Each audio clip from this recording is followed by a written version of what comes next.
জয় হরিচাঁদ, জয় গুরুচাঁদ। সকল হরিভক্তের যুগলচরণে আমার শতকোটি প্রণাম। আশা করি সবাই ভালো আছেন, আমিও সুস্থ আছি।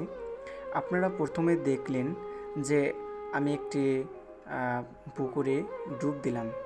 সেটা হলো শ্রীদাম ওরাকান্দি ঠাকুরবাড়ি কামনাসাগরে আমি ডুব দিলাম এবং পাশাপাশি আমি শ্রী শ্রী হরিমন্দির প্রদক্ষিণ করলাম।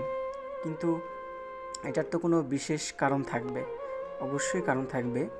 কারণটা হলো আমি বিগত 2-3 বছর আগে একটি ব্যাধিতে ভুগছিলাম, যার কারণে আমার মা আমার জন্য মানত করছিল যে আমি যদি ব্যাধি থেকে মুক্তি লাভ করি তাহলে শ্রীদাম ওরাকান্দি মেইন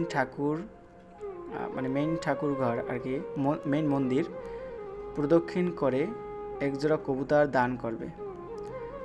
হ্যাঁ, তো ঠাকুরের কৃপায় আমি সুস্থ হই এবং সাথে সাথে আমার মা আমাকে বলল যে ঠাকুরবাড়ি যা, ঠাকুরবাড়ি গিয়ে তোর যে মানত করেছিলাম সে মানতটা দিয়ে আয়।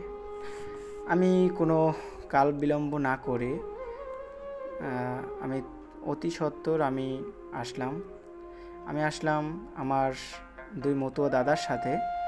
মতুয়া উজ্জ্বল বাবু আমার সাথে আছে, মতুয়া উজ্জ্বল বাবু, এবং ক্যামেরায় আছেন মতুয়া ইমন। এই 2 দাদার সাথে আমি আসলাম ওরাকান্দি এবং এসে আমি দাদার সুপরামর্শে আমি কবুতর সংগ্রহ করলাম। কবুতর সংগ্রহ করে ঠাকুরের মেইন মন্দির প্রদক্ষিণ করে তারপরে পুরোহিত মশাইয়ের কাছ থেকে আমি কবুতর হাতে নিয়ে তারপরে আমি ডানে বামে ছেড়ে দিলাম। জয় হরি বল। এই ছিল আমার এখানকার কাহিনী। তবে এটা কাহিনী নয়, অবশ্যই বাস্তব। আপনাদের যদি মনে প্রাণে সবাই আমার শ্রী শ্রী হরিচাঁদ ঠাকুরকে যদি বিশ্বাস ভক্তি করে থাকেন, অবশ্যই আপনাদের খুব কঠিনতর কোনো ব্যায়াম বা কোনো বিপদগ্রস্ত যদি হন, আমার হরিচাঁদকে ডাকবেন, দেখবেন আপনাদের কোনো ব্যাধিগ্রস্ত বা কোনো রোগ ব্যাধি আপনাদের কোনো কিছুই থাকবে না। তাই এখানে আমি তো এরকম আজকে আমার মানত দিলাম, তো এরকম শত শত হাজার হাজার মতুয়া ভক্তরা এরকম দিয়ে যাচ্ছে।